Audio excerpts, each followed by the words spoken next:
তোমরা এবছরে কে কে গেছো জল্পেশ মন্দিরে আর মেলাতে অবশ্যই কিন্তু জানিও। আর আমি তো চলে গেছি একদম সবার শেষে লাস্টের দিন। তো লাস্টের দিনে গিয়ে শুনি আবার ২ দিন মেলা বাড়িয়ে দিয়েছে। তো যাই হোক, প্রথমে আগে মন্দিরটা দর্শন করে নিলাম। আর কাজের চাপের মধ্যে দিনের বেলা যাওয়া হয়নি, তাই জন্য রাত্রিবেলায় চলে গেছিলাম। আগে গিয়ে মন্দিরটা দর্শন করলাম। আর এখানে দেখো লক্ষ্মী ঠাকুর সেজে দাঁড়িয়ে রয়েছে একভাবে টানা। কি বলবো আর, এত মানে সারাটা দিন বলে এরকম করে দাঁড়িয়েছিল।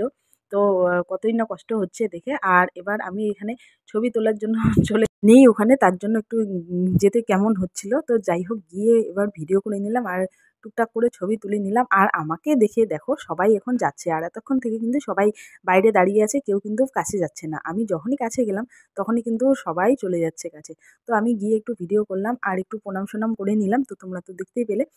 আর জলপেশ মন্দিরটা কিন্তু খুব সুন্দর সাজিয়েছে। তোমরা তো অবশ্যই যারা গেছো তারা অবশ্যই জানো। এই যে আমরা যখন রাস্তা দিয়ে যাচ্ছিলাম, তখন এরকম করে লাইটিং হচ্ছে। দেখো কি সুন্দর কি সুন্দরই লাগছে বলো। তো আজকে ভিডিওটা এই পর্যন্তই। পরের ব্লগে দেখা হচ্ছে। বা টাটা।